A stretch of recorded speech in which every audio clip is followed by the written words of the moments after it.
Bismillah, alhamdulillah, wassalatu wassalamu ala rasulillahi wa ala alihi wa sahbihi ajma'een. My brothers and sisters in Islam, as we finish Ramadan and the Eid is about to begin, it is very important for a Muslim to understand what are the Sunnah practices on the day of Al-Eid and what are we supposed to avoid. First and foremost, what is Al-Eid? And Nabi sallallahu alayhi wa sallam, when he undertook Al-Hijrah from Mecca to Al-Madinah, when he finally arrived to Al-Madinah, he found the people of Al-Madinah celebrating 2 days, the day of Al-Nayruz wal-Mihrajan. So he asked the people of Al-Madinah, what are you celebrating? They said, we are celebrating 2 days that we used to celebrate in the days of Al-Jahiliyyah. Before Islam arrived, we used to celebrate them. So the Messenger sallallahu alayhi wa sallam said, إِنَّ اللَّهَ أَبْدَلَكُمْ بِهِمَا خَيْرًا مِّنْهُمَا يَوْمُ الْفِطْرِ وَيَوْمُ الْأَضْحَى. He said to them that Allah Azza wa Jal has replaced these 2 days with much better days. That is Eid al-Fitr and Eid al-Adha. And we learn from this hadith that it is haram to celebrate any religious day except Eid al-Fitr and Eid al-Adha. And Nabi sallallahu alayhi wa sallam in this hadith rejected and condemned every celebration except Eid al-Fitr wa Eid al-Adha. So my brothers and sisters in Islam, on this day of Al-Eid, there are certain etiquette and there are sunan that are supposed to be implemented. The first of them, at-Takbeer. Allah subhanahu wa ta'ala, He says in the Quran, وَلِتُكَبِّرُوا اللَّهَ عَلَى مَا هَدَاكُمْ وَلَعَلَّكُمْ تَشْكُرُونَ. Allah Azza wa Jal commanded us that we declare His greatness because of that which He guided us to. And how do we declare Allah Azza wa Jal's takbeer? How do we declare His greatness? Ibn Mas'ud radiyallahu anhu, in one of the narrations, he mentioned to say, Allahu Akbar, Allahu Akbar, Allahu Akbar, La ilaha illallah, Wallahu Akbar, Allahu Akbar, Walillahi alhamd. We are declaring Allah's greatness because of His guidance for us. You see, in Ramadan, we worshipped Allah Azza wa Jal. We fasted the days, we prayed the nights, we read Quran, we made dhikr, we made dua. All of these good deeds, who guided us to them? Allah Azza wa Jal. So the way we thank Him is by making takbeer. What takbeer begins on the last day of Ramadan when the sun sets, and it continues all the way until the beginning of Salat al-Eid. And the sunnah is to recite the takbeer, not to listen to it. There are some people that will play a clip on YouTube or tune into a radio station or a TV station and listen to the takbeer. This is not right. This is not the sunnah. It's not like the Quran. When we listen to the Quran, that is a sunnah. You earn reward for it. But at takbeer, the sunnah is for you to recite it, for you to say it, Allahu Akbar, Allahu Akbar, all the way until the end of it. So do this and practice it in the house, with the children, with the family, as you're going to Salat al-Eid, on the road, on the way. All of this time is a sunnah to recite this takbeer. The second sunnah is for men to wear the best of clothing and to apply perfume.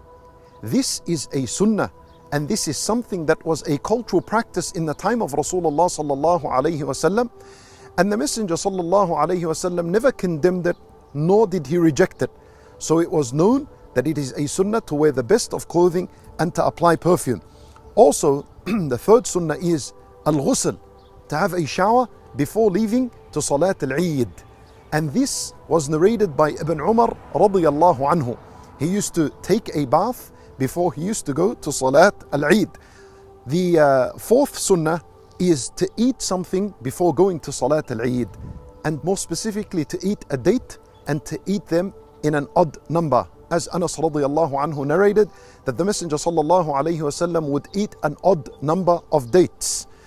And this is so that you break your fast on the day of Eid, because it is haram to fast the day of Eid, subhanallah. And when you eat this date, reflect on this, that just yesterday we were fasting, and for 30 days in a row, and today it is haram to fast. We are eating. Why? Because yesterday Allah Azza wa Jal told us fast. He commanded us. And today Allah commands us to break our fast. And this is how our life is. Whatever Allah Azza wa Jal tells us to do, we rush to do it. And whatever He forbid us from doing, we avoid it. And this is our life. Allahu Akbar. Obedience of Allah subhanahu wa ta'ala. Now, the fifth sunnah of Al-Eid is that the Eid prayer is prayed outdoors. So find a place that is praying, or find where the Muslims are praying outdoors and join them in the salat outdoors. Unless there's a necessity to pray indoors, bad weather or it's raining, then it is fine and permissible to pray indoors. But the best Sunnah al-Nabi sallallahu alayhi wasallam is to pray outdoors. This is what he would do sallallahu alayhi wasallam. Even though he lived in Al-Madinah, the Prophet's masjid, when the Eid day would come, he would walk out in the open and he would put a stick into the earth, and that's where he would pray behind this stick as a sutra for him. Now, and this, there is wisdom in ulama rahimahumullah say, so that the unity of the Muslims could be on display and that everyone sees each other on the day of Eid. They listen to one imam, they pray behind one imam. Well, subhanallah, this is what al-Islam is. It's about the unity and the Muslims being together. The sixth matter here that we have is that it is also a sunnah for women to attend Salat al-Eid and Khutbat al-Eid. It is a sunnah for the young woman, for the virgin, for the married woman, for the menstruating woman. All forms of women are to attend. When Nabi sallallahu alayhi wasallam, he said concerning the menstruating woman, he said, يَعْتَزِلْنَا الصَّلَاةِ وَيَشْهَدْنَا الْخَيْرِ, that they just sit and they avoid praying because it is haram to pray. يَشْهَدْنَا الْخَيْرِ, and they witness the good, they see the good that is happening, they listen to the khutbah and so on. The seventh matter here that we have is the sunnah is to walk to Salat al-Eid and to walk back home. Sunnah is to walk. Now, if that's able, if you're able to do this in your case. As for people that live far away from where Salat al-Eid is going to be established, then there is no problem in driving there. But the sunnah is to walk to Al-Eid and to walk back home. And this is what Ibn Umar radiallahu anhu narrated that the Messenger sallallahu alayhi wasallam used to do. And another sunnah, and this is the eighth sunnah, is that you go to Salat al-Eid with one way and you come back home another way. Subhanallah. And the wisdom behind this, as the ulama rahimahumullah mention, that so that you can have two paths that witness for you on the day of judgment. Allahu Akbar. One path would say, he walked through me to come to Salat al-Eid, and another path would say, he came through me to go back home. And all of this is worship, and all of this is a witness for you on the day of judgment. And all this walking was in obedience to Allah subhanahu wa ta'ala. The ninth matter is to congratulate one another on the day of Al-Eid, to congratulate one another by saying تَقَبَّلَ اللَّهُ مِنَّا وَمِنْكُمْ. And this is something that is not recommended, nor is there any a hadith or a sunnah that rejects it. Imam Ahmad rahimahullah, he said it is permissible for people to congratulate one another by saying تَقَبَّلَ اللَّهُ مِنَّا وَمِنْكُمْ, or any other words. Well, Imam Ahmad rahimahullah, he said, I do not start congratulating people because there is no sunnah for this. There is nothing specifically mentioned by Nabi sallallahu alayhi wasallam that he would do this. However, if a person was to congratulate me on the day of Eid, then I would respond to him.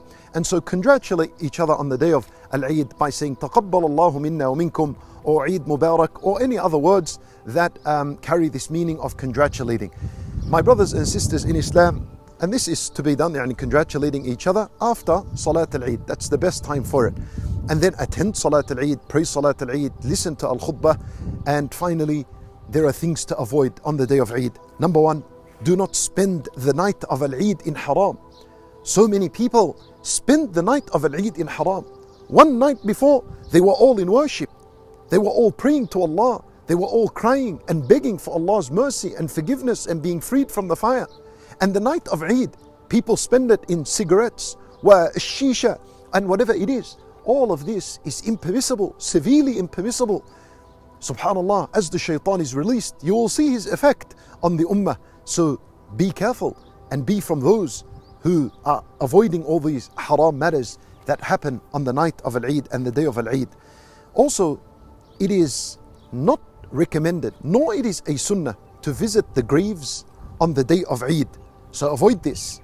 Avoid visiting, specifically visiting the graves on the day of Eid is impermissible, because the day of Eid is a day of celebration and rejoice and joy and happiness, not a day of sadness.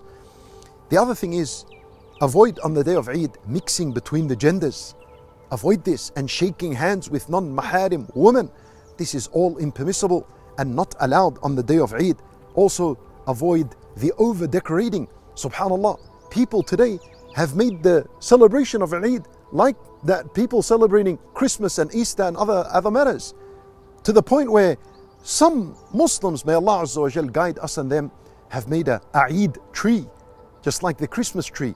And this is no doubt haram, and it is rejected in Islam.